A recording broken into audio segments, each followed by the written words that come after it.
Back to the rules of engagement. Before we jump into our second segment, let me remind you guys, if you ever missed an episode of rules of engagement, you want to catch up, you want to leave a comment, of course we read all the comments, or you miss any of the WCS America content, anything we do here at MLG, all of it goes on our YouTube channel very soon after it's broadcasted, www.youtube.com/official MLGSC2 for free in 1080p quality. So go ahead, check that out. Subscribe to get all the updates about what videos are being uploaded. A lot of cool content there on our YouTube channel. Go ahead and check it out. Our second segment today is going to be a TvZ between Major and Killer. And this, again, was from last week's WCS America Challenger. We talk about the classic Terran opening, and then dealing with Widow Mines, and then mid-game TvZ pressure. So we'll start off this replay at the 6-minute mark. And one thing I want to talk about is, I normally don't go over the build orders very much on this show. But I was at a local LAN tournament this past Sunday. And there's a player who was asking me, I see all the pro Terrans, they do this basically build against Zerg where they go ahead and they add in all their, the fast 3 command centers, the fast double E-bays, all this, the standard thing we see all the pro Korean Terrans do. And now for me as a Zerg player, what's the best way to deal with that type of opening that a Terran's going to throw at me, right? The standard TvZ with a very macro-focused type of opening. And so that's what I go over. So the first idea is you get your expansion, right? And then you go ahead and you build a bunch of Hellions. You try to see what your opponent's up to. And those Hellions, of course, are going to let you know, okay, is he attacking me or not? You see he's attacking you very early. You back away, you just pull a SVs to repair this wall. If it's an attack this early when your first 2 Hellions pop out, they're not going to have Roaches and Banings. They can have either or, but not both. So if you see Roaches, if it's a later attack, when you have 4 or 6 Hellions, your first Hellions should go around the outside of the Roaches, right? The Roaches are in the middle of the map. You shook around the outside of them and come in behind them. But if the Roaches are attacking your front, then of course you don't want to do that. You want to just, okay, if they're this early, there's no way there's Banings coming in behind him. There's no way he has Speedings at this point in the game either, right? He can't, at the 7-minute mark, he can't have this many Roaches and Speedings, and Banings is not enough gas. So I don't need to cut off his reinforcements. I just need to go and defend that initial attack. So, of course, he's going to defend that, and then he's going to be in a pretty good position here. As long as, yes, he's going to lose some SCVs. Killer's going to focus those down very diligently, but he should be okay to come out on, roughly equal terms. So then, going forward, of course, the next thing he does is he goes for that medevac very fast. There's a couple ways to do this. Now, this is a little bit different from the super classic Terran opening because he scouted the Roaches. In some games that you see Terran do, the most standard Terran opening is if you don't see the Roaches, you build 2 additional you build 2 E-bays. You build a 3rd command center, then 2 E-bays, then 2 barracks. Then, of course, you had to starport and go to Sim Bio and all that nonsense. But in a situation where you see pressure, you want to quickly adapt your build. First thing you want to make sure you crank out Widow Mines like a maniac out of that reactor factory.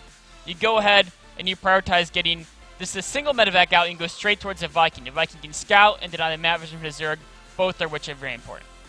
So after that attack, we see Killer was able to get about 11 SCV kills. But what's cool about this situation is that, yes, he got 11 SCV kills, but because he sacrificed early Roaches to do so, we see a situation where he's only up by about 10 workers, which isn't too big a deal. And Major, only 2 mules, but a 3rd CC is on the way. Right now, Zerg is theoretically ahead. Alright, 2 mules is not worth a 10 drone difference. The Zerg is at 3rd base. If he can drone up freely, he's going to be ahead. But in this situation, he's going to have a very difficult time droning it freely because Major has those medevacs. He's got Hellions. He has the ability to threaten Killer. So Killer immediately, of course, builds into Spore Cores and his Spine Cores to make sure he can defend these mineral lines from a potential Hellbat drop or from a potential Widow Mine drop. Spore Cores are very important dealing both. I'm going to fast forward through a little bit of Hellion harass here. Notice how Killer only gets 2 Roaches. He knows that, okay, there's not a threat of a massive invasion, there's a threat of harass force. And a couple Roaches are great against harass. I don't need to make a lot. What I need to focus on is getting massive amounts of drones. Now, of course, Widow Mine harass is going to be annoying. Killer's going to have to move around the Spore Core to deal with it. More Widow Mines are going to be annoying. Eventually, he's going to deal with these as well. But the game's going to progress to a pretty standard macro game, right? Both players are now on 3 bases. Major, of course, has gone ahead and progressed up to that tech I was talking about, where you go ahead and you get the double E-bays, you add in more barracks, and you start reacting around those medevacs to get that stim bio plus Widow Mine force. And whenever you're fighting to stim Bio plus Widowmine Force, the most important thing to do is to make sure that anytime you engage, it's with overwhelming numbers, right? You have to have way more than a Terran to ever be cost efficient. The reason why is that the first Widowmines are always going to be efficient against you, right? And if you can't both camp the Widowmines and then crush the Bio, you're going to be trading poorly. And the reason why that is because you're never going to be super efficient versus Widowmines. But if the Widowmines are down, and then there's not enough Bio to deal with the rest of your army, and if your opponent's not fast enough at picking up and escaping, you can be very cost efficient versus the Marines if you have an overwhelming number of roaches and speedies. And that's where Mutas can help out too, because you can try to go after his medevacs. In a situation where you don't have Mutas, if your opponent has enough medevacs to pick up their units, it's going to be very difficult to ever be cost efficient against them. So if you're not going for Mutas, you have to rely on an economic advantage.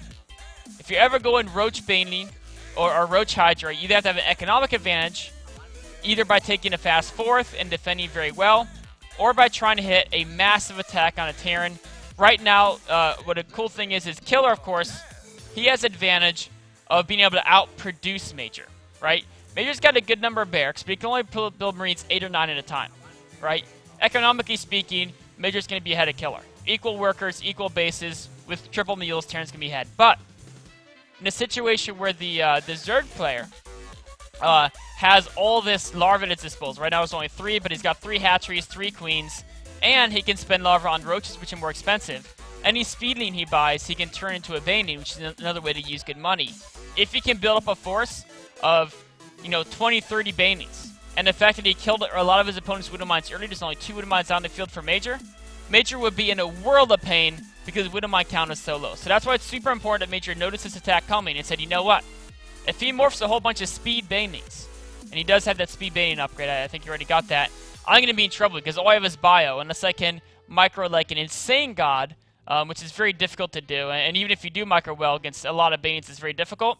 I'm not going to trade well. So what does he do? He goes for an engagement before the banelings are ready. And as soon as he does that, and all of a sudden he's fighting roaches, there's no speed banelings coming in. And Bio with medevacs is always going to trade well against roaches unless there's insane numbers. So if we take a look back, what happened? Instead of fighting what Killer had, he had 21 roaches, and he was going to have an army that in about a minute would have had 20 speed banelings. Instead of fighting 21 roaches, right? Look at what Major did, right here. So what's he fighting?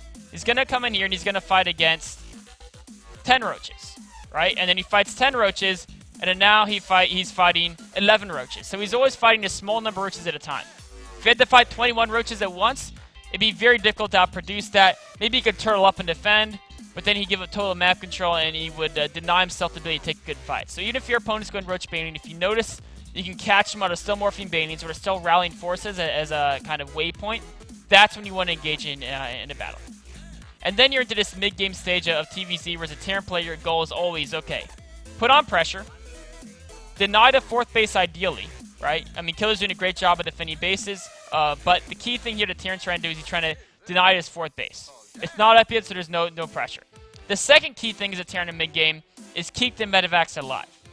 Right now he has 7 medevacs. Now that's enough. I mean, maybe you want to go up to 10, 11. Some Terrans like to get a few more. It's not a big deal. But the most important thing is realizing that in these engagements, what are you losing? Right? You're losing a couple Marines, not a big deal. Widowmines, not a big deal. Medevacs, though, are very expensive. 100, each medevac is almost the price of a siege tank, right? And if you think about losing 5, 6 siege tanks in engagement, that's a big deal. You should think the same way about the medevacs. You can lose, this many Marines. This is, what, 36 Marines or so? You lose 36 Marines with this many reactors, you can rebuild those Marines in about 1 minute. You lose 8 medevacs, it's going to take you about 4 minutes to rebuild those 8 medevacs. So, very, very important not to lose the medevacs. Even if these battles go poorly for you, you can see here, Killer's actually trading pretty decently even with a small army. He loses the tanks, he's taking some bio damage. He's doing pretty decent in the battle, but not amazing. The key thing is never lose the medevacs. Everything else can be easily replaced. And the second key thing is aim to deny the Zerg's 4th base. If you deny the Zerg's 4th and 5th, you have a very, very difficult time transitioning to Hive Tech. And you see Killer's desperately trying to get Hive up and ready, but he's never going to have the chance because with only 3 base economy, it's very difficult for Zerg to transition to Hive. So from here on, Mitch is going to clean this up. Yes, the army gets cleaned up, but with the medevacs alive, you can always escape. right? And then again, his opponent has a new fourth. What's he going to do? He's going to go ahead and try to deny that, right? Of course, Killer defends, but then the main army comes in, and because Killer is still on 3-base economy, there's too much stuff from Major. He's going to be overwhelmed, and of course has to concede. So, a couple basic important things there to wrap this segment up. As a Terran player, make sure to constantly build those SCVs, right? We saw their Major, he lost 10 SCVs. But all of a sudden, in the mid-game, he already was back up to 70. He had equal economy to the Zerg player. In fact, surpassed the Zerg player in economy due to mules. The Terran player, ideally, you should be ahead of the Zerg in the mid-game. At the pro level, the Terrans are almost always ahead of the Zerg in the mid-game in pure economy. Of course, they're behind in production. Normally, it's something like Terran with 70 SCVs and 4 mules versus 80 drones from the Zerg player. That's a slight advantage in Terran in economy. The Terran's goal, if they can keep the Zerg 4th and 5th down, then they're way ahead in economy. If it's 3-base to 3-base, Terran's going to be way ahead in economy. Even if it's 3 Terran-base to 4 Zerg, Terran can often be ahead in economy. Just remember to constantly build those SCVs. You can't build a lot at once. If you're constantly building throughout the game, you'll develop a really great economy with Terran. Also, keep the medevacs alive. They're super, super important to keep those medevacs alive.